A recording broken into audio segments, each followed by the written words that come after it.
Assalamualaikum warahmatullahi wabarakatuh. Perkenalkan, nama saya Eva Fitulosa. Saya mengajar mata pelajaran Bahasa Indonesia di SMP Negeri 2 Cikidang, Kabupaten Sukabumi. Sekaligus sebagai mahasiswi dalam jabatan tahun 2022-2023 Program Studi Bahasa Indonesia di LPTK IKIP Siliwangi, Bandung, dengan nomor peserta 201500042308. Saya akan melaksanakan uji kinerja di SMP Negeri 2 Cikidang. Berikut video praktik pembelajaran saya.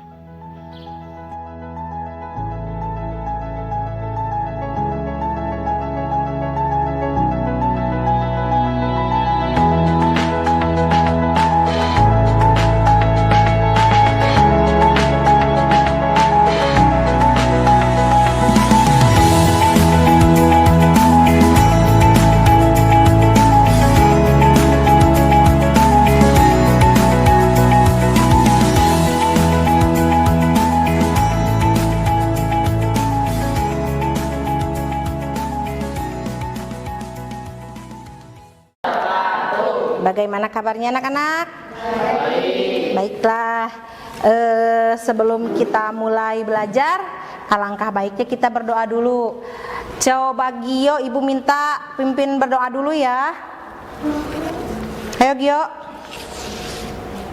Selamat siang, berdoa dalam hati, mulai.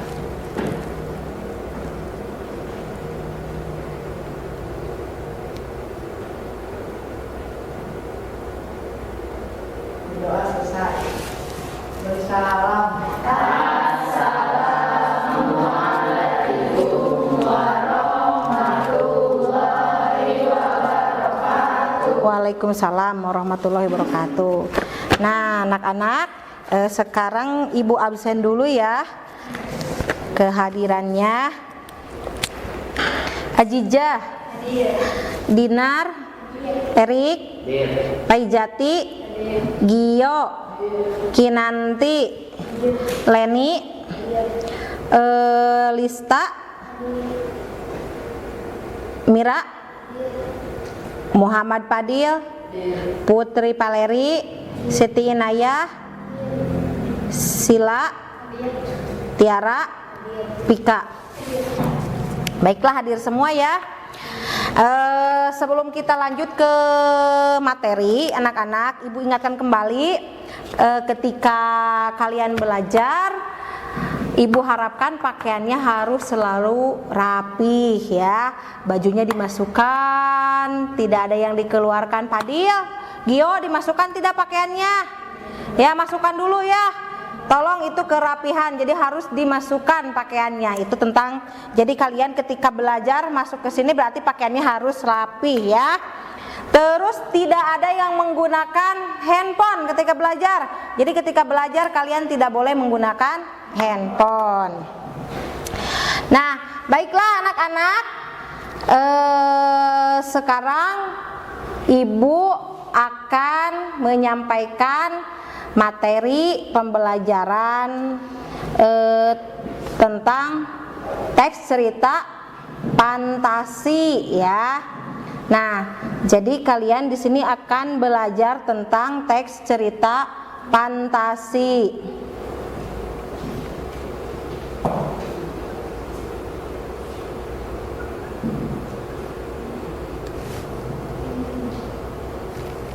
Nah, ini materi pembelajaran yang akan Ibu sampaikan, yaitu yang pertama tentang menelaah struktur dan kebahasan teks narasi atau cerita fantasi yang didengar. Itu kompetensi dasarnya ya. Materi pembelajarannya di sini ada 5. Yang pertama pengertian teks cerita fantasi, yang kedua unsur-unsur teks cerita fantasi, dan yang ketiga struktur cerita fantasi, yang keempat kaidah kebahasaannya ya. Nah, itu materi pembelajarannya. Tujuannya Ibu harapkan dari pembelajaran teks cerita fantasi ini, siswa diharapkan bisa menelaah struktur cerita fantasi dengan memperhatikan penggunaan bahasa dan aspek lisan yang tepat.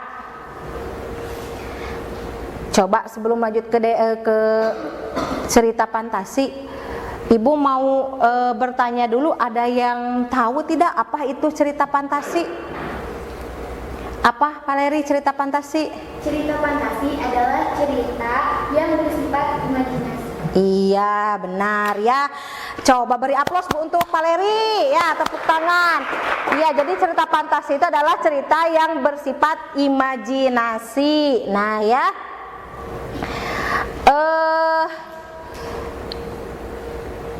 Di sini, nah ini pengertian dari teks cerita fantasi.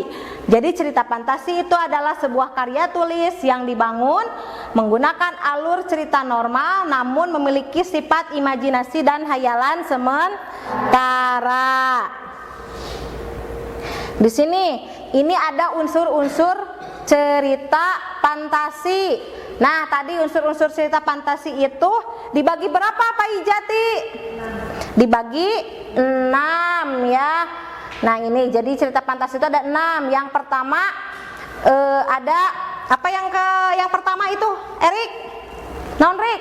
Ada keajaiban, keanehan, kemisteriusan. Iya, jadi unsur-unsur cerita fantasi yang pertama itu adalah adanya keajaiban, keanehan atau kemisteriusan. Jadi di dalam cerita fantasi itu biasanya selalu mengundang hal-hal yang misteri ya. Nah, misalnya ada kegaiban yang pokoknya yang tidak ditemui di dunia nyata ya. Atau misalnya kalian melihat cerita fantasi itu ada yang film apa namanya dari tangannya mengeluarkan api. Nah, itu termasuk ke dalam cerita fantasi. Di sana mengandung tentang keajaiban. Kan kalau di dunia nyata tidak ada orang yang bisa mengeluarkan api kan ya. Nah, kalau di dalam cerita fantasi itu ada. Atau misalnya kalian nonton film Harry Potter. Nah, nonton film Harry Potter di situ kan ada yang sapu terbang ya. Terus apalagi banyak ya. Terus ada ketika kita nunjuk itu kan nunjuk kayak pengen apa gitu ya. Nah, itu langsung terbang. Nah, itu termasuk ke dalam keajaiban ya. Nah, yang kedua ini apa? Pak Dil? Ide cerita yaitu cerita fantasi itu terbuka terhadap daya hayal penulis, artinya tidak dibatasi oleh realita atau kehidupan nyata. Jadi cerita fantasi itu ceritanya tidak dibatasi oleh kehidupan nyata. Yang ketiga itu menggunakan berbagai latar atau lintas ruang dan waktu ya. Nah, di sini biasanya tokoh yang terjadi itu ada 2 latar ya. Yang pertama ada latar dalam kehidupan sehari-hari, dan yang kedua ada latar yang tidak ada pada kehidupan sehari-hari. Nah, itu di dalam cerita fantasi. Jadi cerita nanti aya benar-benar terjadi di kehidupan nyata sehari-hari atau ada yang tidak, itu di cerita fantasi. Yang keempat ini tokohnya unik atau memiliki kesaktian. Nah, tadi kok ibu sudah menjelaskan di dalam cerita fantasi tokoh-tokohnya itu unik ya. Contoh aja film Harry Potter. Film Harry Potter di sana kan rata-rata orangnya itu memiliki kesaktian ya. Nah, di sana itu di situ termasuk ke dalam unik kan ya. Di dalam dunia nyata tidak ada orang tokoh yang memiliki kesaktian.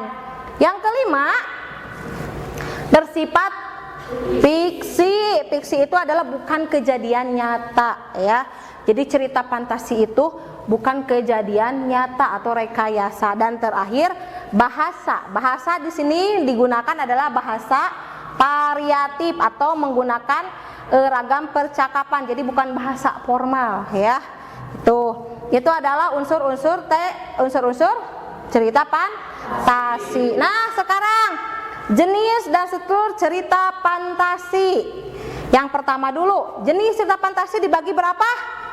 Berapa Cina Padil? Cerita fantasi. Jenis cerita fantasi dibagi berapa? Ada 2. Apa saja? Yang pertama apa? Cerita fantasi. Cerita fantasi total dan irisan. Yang kedua? Ini yang kedua? Sejaman dan lintas waktu. Nah, kita lihat dulu di sini cerita fantasi yang total dan irisan ya. Cerita fantasi total yaitu cerita fantasi yang memiliki tokoh, alur, tempat, peristiwa, dan latar di dalamnya merupakan kejadian di dunia nyata. Sedangkan cerita fantasi total, tokoh, alur, latar, tempat, dan juga peristiwanya sama sekali tidak ada di dunia nyata. Ya, itu adalah cerita fantasi total dan irisan. Kalau yang kedua, cerita fantasi sejaman dan lintas waktu, yaitu cerita yang menggunakan latar satu saja ya, latar satu masa saja. Misalnya di sini fantasi masa kini, masa lampau, atau fantasi futuristik. Nah, kalau fantasi masa kini berarti menceritakan masa sekarang ya. Kalau fantasi masa lampau berarti menceritakannya fantasi yang lalu saja ya.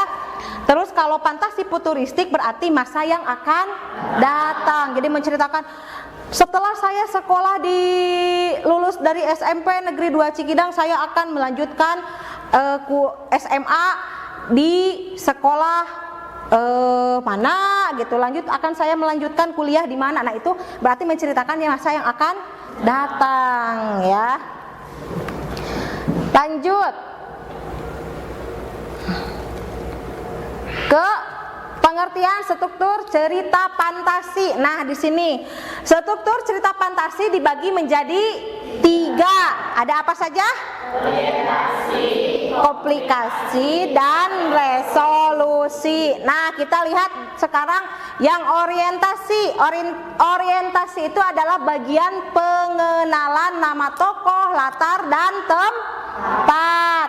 Kalau komplikasi yaitu berisi hubungan sebab akibat sehingga muncul masalah hingga masalah itu memuncak atau klimaks. Jadi komplikasi di sini adalah bagian mulai munculnya permasalahan di dalam cerita tersebut. Kalau resolusi di sini adalah penyelesaian masalah dari konflik. Nah, berarti nih setelah mengalami permasalahan sampai masalahnya klimaks itu di sini tidak ada jalan keluarnya. Jadi masalahnya bukan hanya satu tapi banyak ya. Muncullah resolusi. Resolusi di sini ditemukanlah jalan keluarnya. Itu adalah pengertian dari struktur cerita fantasi. Nah, sampai sini ada yang tanyakan tidak? Apa, Tiara? Apa saja yang termasuk ke dalam struktur teks cerita fantasi? Nah, struktur cerita fantasi barusan ya udah dijelaskan ini. Jadi struktur cerita fantasi ada 3 ya. Ada apa barusan? Orientasi, terus komplikasi, dan resolusi. Jadi orientasi itu bagian pengenalan nama tokoh ya. Tempatnya di mana. Nah, itu adalah orientasi. Kalau komplikasi itu adalah bagian munculnya permasalahan dari masalah asalnya cuma biasa saja sampai akhirnya masalahnya klimaks ya. Dan yang terakhir itu adalah resolusi. Resolusi di sini adalah bagian penyelesaiannya. Jelas tidak sampai sini anak-anak? Kalau jelas, sekarang Ibu ada video ya. Ada contoh Timun Mas. Pada zaman dahulu kala, hiduplah seorang perempuan tua bernama Mbok Serintil. Dia hidup sebatang kara, tidak punya keluarga. Setiap hari, dia mencari kayu bakar di hutan untuk dijual ke pasar. Uangnya hanya cukup untuk makan sehari-hari. Namun bagi Mbok Serintil, itu sudah lebih dari cukup karena dia hidup seorang diri. Mbok Serintil sering kelelahan karena umurnya yang sudah tua. Siang itu, Mbok Serintil melepas lelah di sebuah batu besar di tengah hutan sambil melamun. Dia menghayal seandainya dia punya seorang anak, tentulah pekerjaannya lebih ringan karena ada yang membantu. Tapi suami saja tidak punya. Bagaimana dia bisa punya anak? Andaikan aku punya anak. Saat Mbok Serintil asik melamun, tiba-tiba raksasa jelek dan bau muncul di hadapannya. Mbok Serintil ketakutan, sampai-sampai dia tidak bisa berdiri. Seluruh tubuhnya bergetar. Dia berpikir jika ajalnya akan segera tiba. Raksasa berkata dengan suara menggelegar. Oi, perempuan tua, aku lapar sekali. Di mana anakmu? Biar aku makan sekarang. Mbok Serintil menjawab dengan suara gemetar. Anak? Aku tidak punya anak. Raksasa itu mendekatkan wajahnya ke arah Mbok Serintil. Bau mulutnya membuat Mbok Serintil ingin muntah. Kamu jangan bohong. Mbok Serintil menggelengkan kepala. Aku tidak bohong. Kalau kamu mau, makan saja aku. Sang raksasa tertawa terbahak-bahak.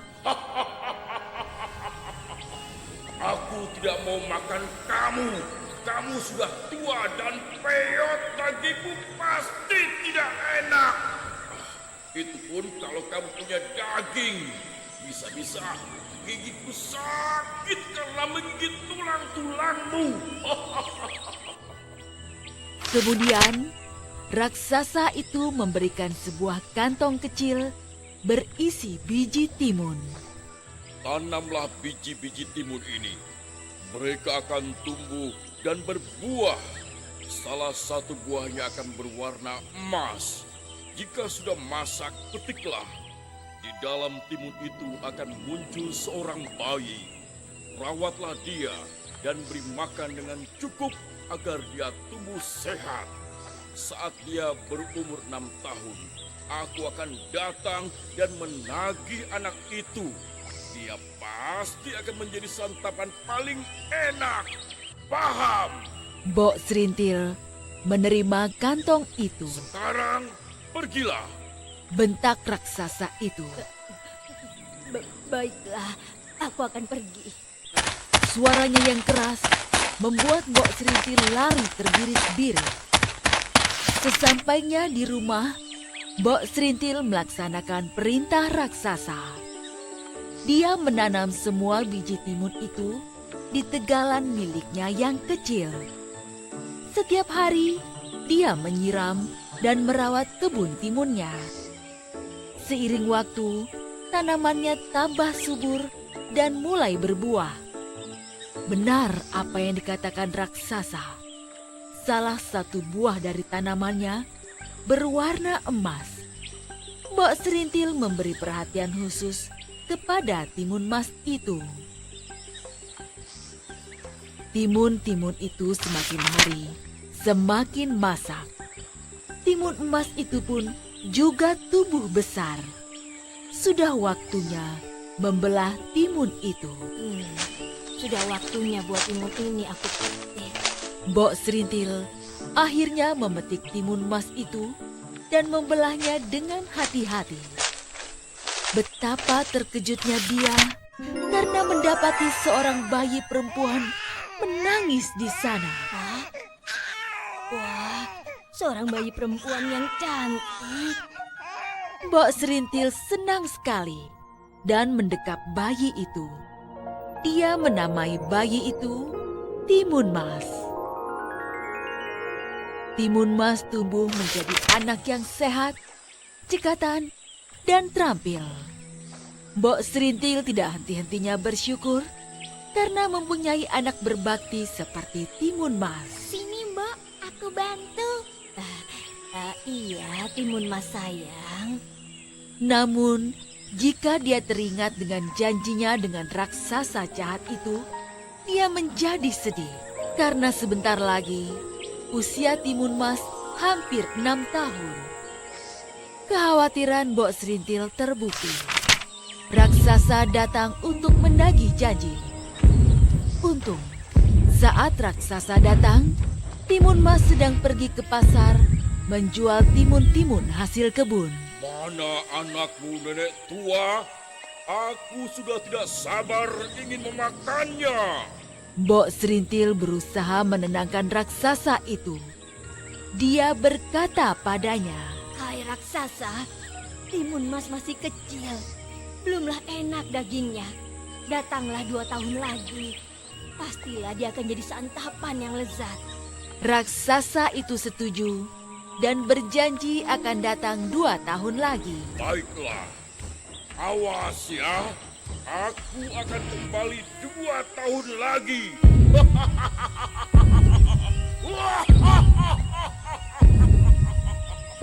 Mbok Serintil terus memikirkan nasib anaknya.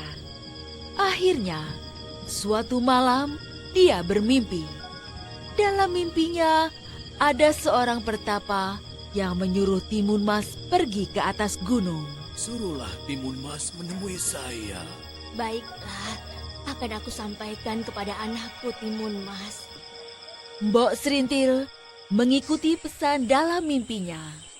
Dia menceritakan semua pada Timun Mas tentang janjinya dengan raksasa. Mbok Serintil menyuruh Timun Mas pergi ke tempat pertapa itu berada. Timun Mas anakku, hati-hati ya sayang. Terima kasih, Timun Mas, pamit dulu ya. Timun Mas yang patuh segera menuruti perintah ibunya. Dia menemukan rumah pertapa itu dan menceritakan semua kepadanya. Sang pertapa lalu memberinya 4 kantong yang hanya boleh dibuka jika Timun Mas dalam keadaan bahaya. Timun Mas, ini kakek bawakan 4 kantong benda untuk menyelamatkanmu dari raksasa jahat itu. Terima kasih, Kek. Timun Mas pamit pulang dulu ya. Timun Mas pulang ke rumahnya. Namun, saat sampai di rumah, alangkah terkejutnya karena sang raksasa sudah menunggu. Mbok Serintil segera berteriak. Raksasa itu sudah datang. Aku takut. Lari Timun Mas, lari selamatkan dirimu. Timun Mas segera berlari. Sang raksasa menjadi marah dan mengejarnya. Timun Mas teringat pesan sang pertapa. Sebaiknya aku buka kantung yang pertama sekarang. Dia membuka kantong pertama yang ternyata isinya adalah biji timun. Gadis cilik itu menebarkan biji itu dan dalam sekejap muncullah kebun timun yang luas dan berbuah ranum. Perhatian raksasa segera teralih. Dia memakan timun yang segar dan ranum itu sampai lupa kepada Timun Mas. Namun, saat timun habis, raksasa itu teringat akan Timun Mas dan mengejarnya kembali. Jangan lari, gadis kecil. Jangan lari. Sang raksasa semakin dekat. Timun Mas menyebarkan isi kantong kedua yang ternyata berisi jarum. Aku sebarkan saja jarum-jarum ini sekarang. Hup. Dan muncullah hutan bambu yang lebat dan runcing. Hah? Apa ini? Au! Ah! Oh! Ah! Au! Timun Mas gelisah karena raksasa berhasil menyusulnya. Bagaimana ini? Raksasa itu semakin dekat. Sebaiknya aku buka kantong yang ketiga. Timun Mas menyebarkan isi kantong ketiga yang berisi garam. Dalam sekejap, muncullah lautan luas. Sang raksasa berusaha berenang dengan cepat. Kaki-kakinya yang terkena bambu terasa perih. Tapi itu tidak menyurutkan tekadnya mengejar Timun Mas. Hei, jangan lari, Timun Mas! Hei! Hanya tinggal 1 kantong terakhir. Dan sang raksasa baru saja keluar dari laut. Dalam hati Timun Mas, dia menangis dan memohon pada Tuhan untuk melindunginya. Ya Tuhan, tolong lindungi aku. Dia pun menaburkan isi kantong terakhir yang berisi terasi.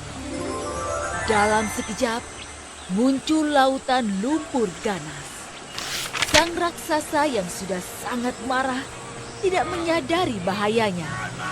Dia terjun ke dalam laut lumpur ganas dan segera tenggelam. Ya Tuhan, terima kasih telah menyelamatkan aku dari raksasa jahat itu. Timun Mas kembali ke rumah dan Mbok Serintil menyambutnya dengan tangisan bahagia. Mereka pun hidup bahagia berdua sebagai ibu dan anak yang saling mengasihi.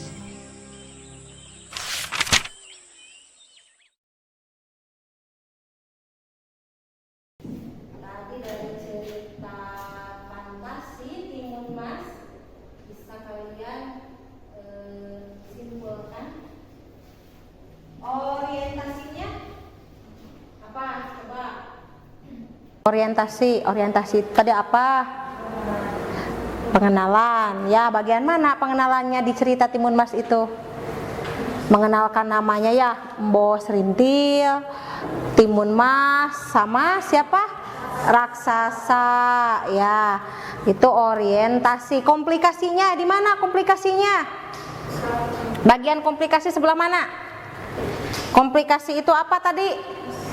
Munculnya permasalahan. Apa komplikasinya? Tumbuh dewasa ya. Saat Timun Mas tumbuh dewasa, raksasanya apa namanya? Menagih janji Mbok Serintil ya, menagih janji untuk mengambil Timun Mas ya. Lalu Mbok Serintil mendatangi petapa, akhirnya diberi berapa bingkisan? 4 bingkisan ya. Nah, itu resolusinya apa? Resolusi itu adalah jalan keluarnya, yaitu jalan keluarnya ketika si Timun Mas lari, dia melempar tiap bingkisan dari dukun sakti itu ya. Lalu akhirnya ketika bingkisan yang terakhir dilemparkan, akhirnya si Timun Mas bukan Timun Mas, si raksasanya itu meninggal, dan akhirnya Timun Mas dan Mbok Serintil hidup bahagia. Nah, itu ya, itu adalah struktur cerita fantasi dari Timun Mas. Sekarang ibu ingin meminta kalian di sini per kelompok akan dibagi tugas, akan dibagi ini kerjakan masing-masing ya. Dikerjakan, dibaca dulu. Setelah dibaca, di situ ada pertanyaannya, silahkan dikerjakan kelompok ya. Jadi silahkan kerjakan dengan kelompok masing-masing ya. Nah, ini di situ ada pertanyaannya, silahkan dibaca dulu. 10 menit ya, selesai.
sudah selesai anak-anak? Sudah. Baiklah, Ibu minta tiap kelompok mempresentasikan hasil kerja kelompok tadi ke depan dibacakan, lalu kelompok yang lainnya menanggapi ya. Coba Paleri silahkan ke depan. Kelompok Paleri silahkan bacakan hasilnya ke depan.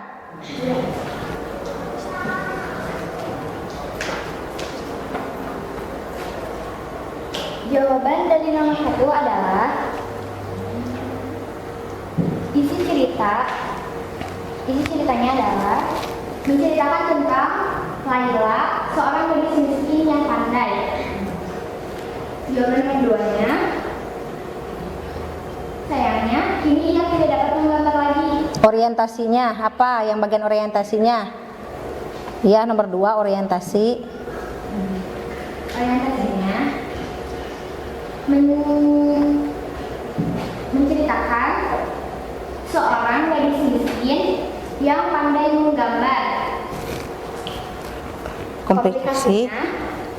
Sayangnya kini ia tidak dapat menggambar lagi karena pensil yang biasa ia gunakan hampir habis. Dan resolusinya adalah meskipun begitu, Laila menggunakan pensil ajaibnya dengan bijak.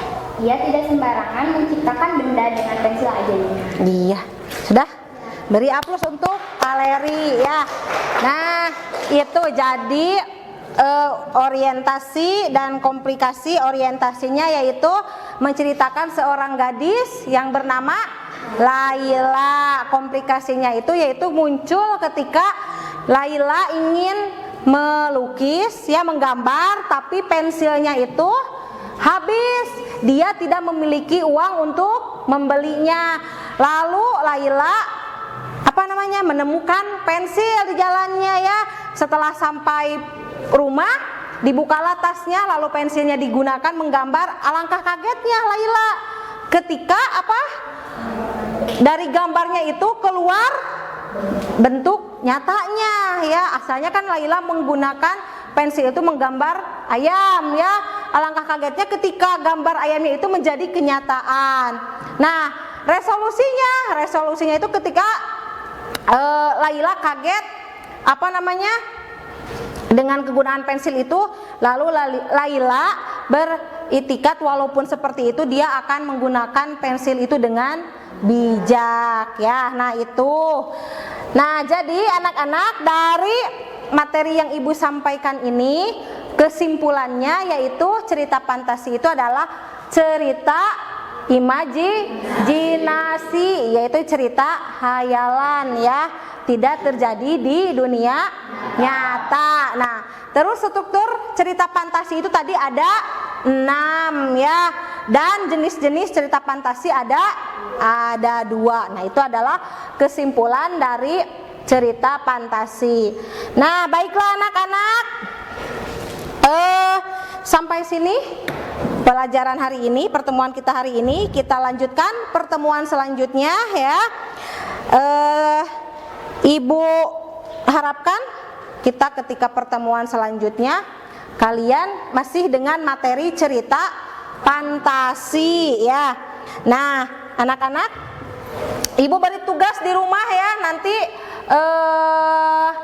Ibu beri tugas, nanti soalnya Ibu bagikan, silahkan kalian kerjakan tugasnya di rumah masing-masing ya. Baiklah anak-anak, sebelum Ibu akhiri pembelajaran hari ini, Ibu minta kita tutup dengan berdoa. Gio, silahkan dipimpin berdoa sebelum pulang. Silahkan Gio.